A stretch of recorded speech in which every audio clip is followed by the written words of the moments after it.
Hi, I'm Dwayne Brown. Tonight on KPBS Evening Edition, El Cajon decides what to do to replace its mayor. And relief is slowly flowing into the Philippines. U.S. Marines are among those lending a hand after Typhoon Haiyan. Also tonight, SeaWorld goes back to court in a safety case involving trainers and killer whales. And when is too much of a good thing bad for you, or in this case, bad for your children? Why the American Academy of Pediatrics says kids and teens spend too much time on digital media. I'm Peggy Pico. Also ahead, the growing debate over electronic cigarettes. Do they help smokers quit, or are they the newest way to get youth addicted to nicotine? And should they be regulated in San Diego? And we'll visit Southern California's newest wine region right here in San Diego County. KPBS Evening Edition starts now.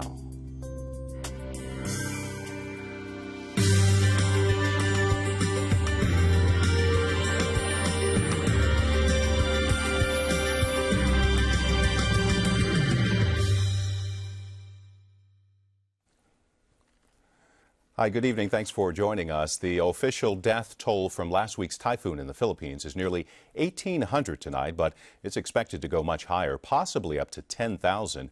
The San Diego-based USS Cowpens is on the way to lend a hand. So far, food, water, and medical aid are only trickling into the hardest hit areas. Pallets of supplies and teams of doctors are still waiting to get into the area. We have an update from Maggie Mazzetti of the Associated Press. Days after Typhoon Haiyan slammed into the Philippine coastline, some of the hardest hit areas have yet to see government aid or assistance. Seen here from space, Haiyan was one of the strongest storms ever recorded. In some places, the smell of death is overwhelming. Evacuation efforts are ongoing from devastated Leyte province, but for those who've had little access to food and water, frustrations are spilling over. We have been here for so many days. Look at my children. We have nothing to eat anymore, no clothes to change into. Others who just got here got into the plane right away. Yes, we did not die in the typhoon, but we will die here of hunger. Without electricity or running water, local hospitals are struggling to help the injured and sick. We need generators because our laboratory is crippled. We cannot do anything without the power. Hospital staff in Cebu have also had to cope with a surge in births, with nearly 40 in just 3 days. While vital aid is trickling in, damaged roads and other infrastructure are complicating relief efforts. The U.S., meantime, is amping up its assistance. As of last night, the Marines reported that they have delivered 107,000 pounds of relief supplies to the government of the Philippines. For some evacuees, making it to Manila, the capital, brings little comfort. There's no food, there's no medicine, no nothing. And for millions of Filipinos, no homes to salvage. Maggie Mazzetti, The Associated Press. Now, several major phone companies are trying to help people here in the U.S. get in touch with friends and family in the Philippines. AT&T, Verizon, and Time Warner Cable are offering free calling and texting to the area. PBS NewsHour will have more on the relief efforts coming up at 7. After a huge spike, military suicides are on the decline, down about 22% this year. That's across all branches of the service, the biggest drop in the Navy. Last year, there was a record number of military suicides. The Pentagon's launched a series of programs to try to bring the number down. El Cajon's interim mayor is no longer interim today. Council voted to appoint Bill Wells to fill the post. It was left vacant last month when longtime mayor Mark Lewis resigned. Lewis cited health reasons, but had been under fire for published statements about El Cajon's Iraqi Chaldean community. Lewis had 1 year left in his term. Opposition is mounting over the possible release of a sexually violent predator back into San Diego County. A court hearing is scheduled Friday to locate housing for 70-year-old Douglas Badger. He has a history of sexually assaulting hitchhikers dating back to 1974, but the courts found that he could be safely released back into the community with continued treatment and supervision. One mother whose son was killed by a sexual predator disagrees. A repeat offender, a repeat sexual sadist, to let him in an area where he could be within walking distance of children, it's unthinkable. Melina Phillips created the Jonathan Sellers and Charlie Keever Foundation to honor her son and his childhood friend who were murdered by a sexual predator. The state originally wanted to allow Badger to live on property in the East County about 3 miles away from Campo Elementary and a local high school there, but the state scrapped that plan. Friday's hearing will consider other housing options, and public comment is welcome. SeaWorld went to court today in Florida appealing government safety citations over its killer whale shows. Federal regulators say trainers shouldn't be allowed close contact with the orcas. SeaWorld says the shows are crucial to their business and the government shouldn't be allowed to regulate them. Labor Department says some safety restrictions would not hurt the park's bottom line. The case follows the death of a trainer in Florida 3 years ago. A ruling is expected later this week. UC San Diego is getting $100 million to create a clinical center for stem cell research. It's the second largest gift the university's ever received, and it comes from philanthropist T. Denny Sanford. He says he wants to extend research on stem cell cures and speed up the development of drugs and therapies. County supervisors recently voted to investigate regulating electronic cigarettes. Peggy Pico finds out about the controversy over the battery-operated vapor devices. The city of Vista has banned the use of e-cigarettes in public areas where smoking is prohibited. Sweetwater Union High School District has also included vapor devices in its anti-smoking policy. Meanwhile, there are a growing number of ads like this one promoting the fake cigarettes. Blue lets me enjoy smoking without it affecting the people around me, because it's vapor, not tobacco smoke. That means no ash, and best of all, no offensive odor. Here to talk about the growing debate over electronic cigarettes is Dr. Thomas Novotny. He's professor of global health at San Diego State University, and he also worked for the CDC's Office on Smoking and Health. Dr. Novotny, welcome. Thanks, Peggy. Now, electronic cigarettes, or vapor devices as they're called, they deliver nicotine, but they're not the same as cigarettes. Does this fact that they're not totally cigarettes, their nicotine delivery systems, make them safer? Well, they don't contain tobacco, which means that they don't have the carcinogens that is found in normal tobacco products, but they do contain nicotine, which is one of the more addictive drugs we know, and the fact that they're being now promoted as either an alternative or as something that to assist people in cessation means that they become a tobacco product, and we're concerned about their continued marketing and use as a nicotine delivery device. Well, as you said, these vapor devices are not approved by the FDA as a smoking cessation product, and a recent study found that more than half of the regular users of these e-cigarettes say it's helped them cut back or even quit smoking traditional cigarettes.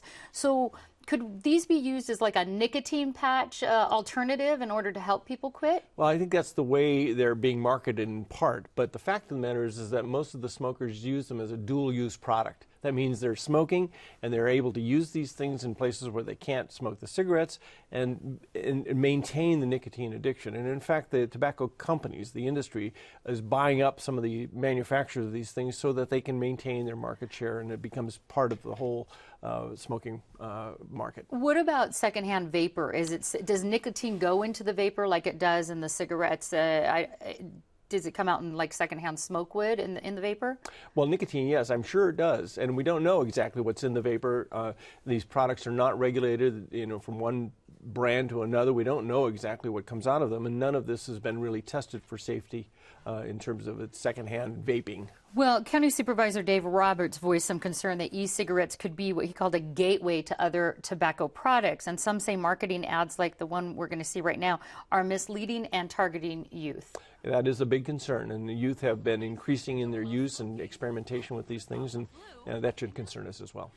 Is there an increase in vapor device use among teens? Well, yes, it's doubled in the last year. The CDC just did a survey where they showed that kids in ages, or rather grades 6 to 12, 6.8% of them have tried, and this is double that of a year or so ago. Right, and I think it worked out numbers-wise to close to 2 million Right. children in the last year have tried this.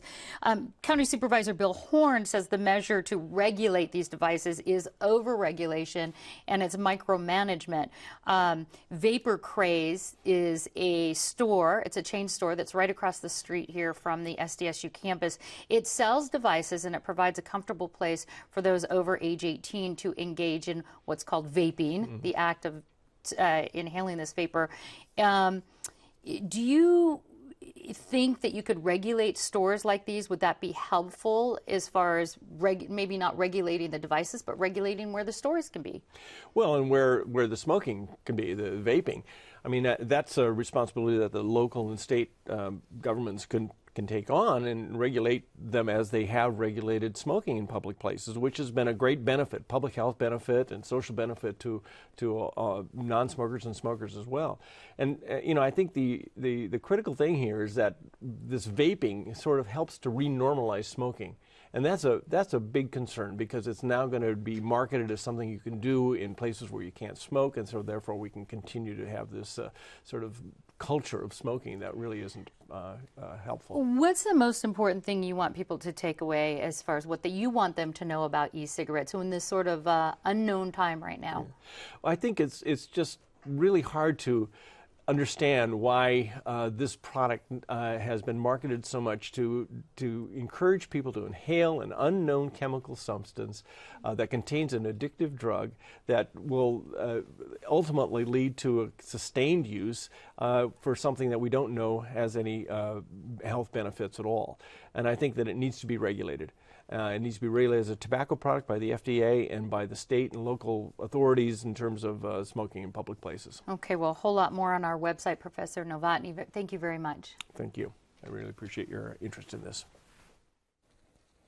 Have you heard about this? Anthem Blue Cross is extending more than 100,000 health insurance policies after failing to give the required 90-day cancellation notice. The state insurance commissioner says a computer glitch is to blame, and the company volunteered to give the extension. About 1 million cancellation notices have been sent to Californians since the Affordable Care Act launched. Anthem Blue Cross is the second company to offer an extension.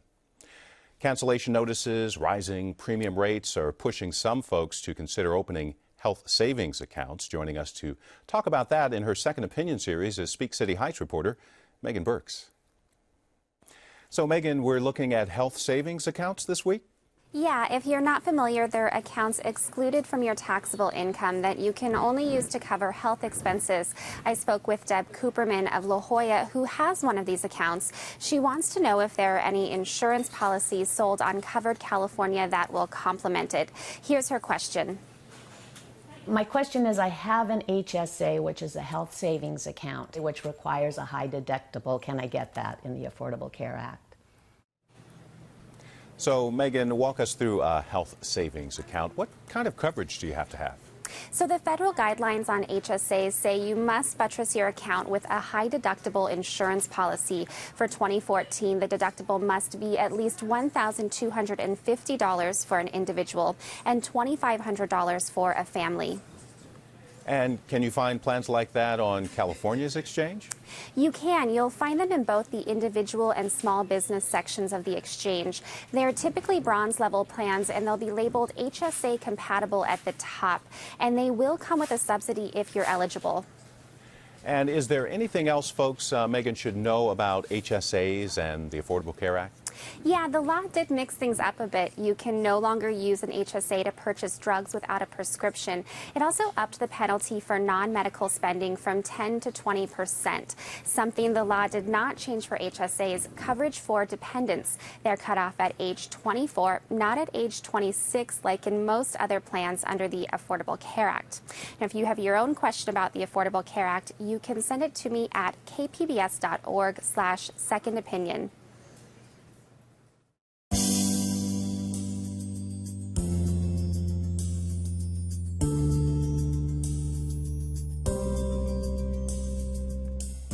County schools got a second round of state funding today to implement Common Core standards. They're designed to improve students' critical thinking skills. Districts can use the money on things such as teacher training, classroom materials, and improved technology. The American Academy of Pediatrics says kids and teenagers spend way too much time with digital media. Peggy Pico finds out why. The American Academy of Pediatrics, or AAP, just released a policy statement encouraging parents to get more involved with their children's digital media habits and limit the amount of time kids and teens spend interacting on tablets, computers, cell phones, video games, and TV. Here with the details are pediatrician Pradeep Gidwani, past president of the local chapter of the American Academy of Pediatrics, and Rain Bosworth, researcher at UC San Diego's Infant Vision Lab. Welcome. Thank you. Dr. Gidwani, how young does digital exposure start these days, and how much time are kids spending in front of these devices? Well, it's alarming that children, babies, are being exposed to about an hour of TV a day, which is quite a lot. But then when we get older, to 8 and 10-year-olds, they're averaging about 8 hours a day. And then when we get a little bit older, teens and above that age are really getting 11 hours plus. Almost half the day. Now, what are the AAP media recommendations now to parents? Well, they're very simple. We really do feel strongly that there should be no media exposure or screen time before the age of 2, that we really need to limit screen time even in older kids, and we need to make sure there's no TV or devices in the bedroom, as well as whenever you are using media, use it for an opportunity to have a conversation and a learning opportunity and interacting with your child. And finally, everyone should have a media plan. This is a new technology. It's happening quickly. We need to keep up with new sets of rules. Okay. In Rain, you do research with infants. You're trying to learn if these videos like Baby Einstein is a good learning device for children under age 1. What have you found? Well, we studied whether infants were able to benefit from these videos in the laboratory. So we brought in infants and we tested them before and after training, and we wanted to see if they could learn something from these videos. And specifically, we were training them about color. And what we found is that infants, and these were 6-month-old babies, did not benefit from watching TV. And this is also in line with what is known in the literature, that infants under the age of 2 are not learning from TV. Well, when it comes to infants now watching TVs or playing with these devices, I think we've seen that on YouTube a lot.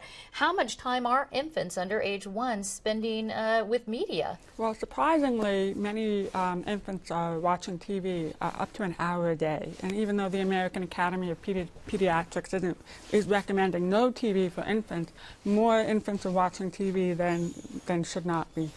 So far the research is showing that certainly the video and interaction under age 1 is not a learning benefit. Right. Okay, well, Dr. Gidwani, how about this though? Parents would say, hey, listen, I want to give my kids a head start in the electronic world and the media world. I want them to be media savvy. They're going to need this in school. They're going to need it in work. Why not give them a head start? Well, it is a very thoughtful question. Each child and each family is different. So you have to really work with each child and help them learn how to set limits, how to regulate themselves. Some kids can do it easily, some kids need more help, but as a parent it actually requires more involvement rather than less if you want to make them media savvy.